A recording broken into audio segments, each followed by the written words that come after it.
Молитесь почаще Госпоже Богородице с верою, несомненно просите.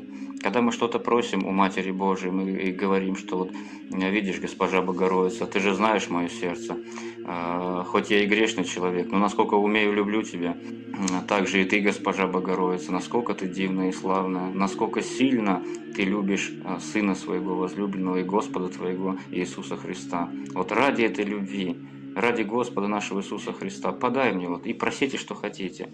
И верьте, несомненно, что вы получите. Вы же дети Божии.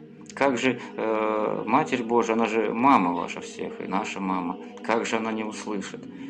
Почему Господь, Он постоянно говорил, что вот пришел Господь в Иерусалим и не сотворил никакого чуда, потому что не веровали Ему.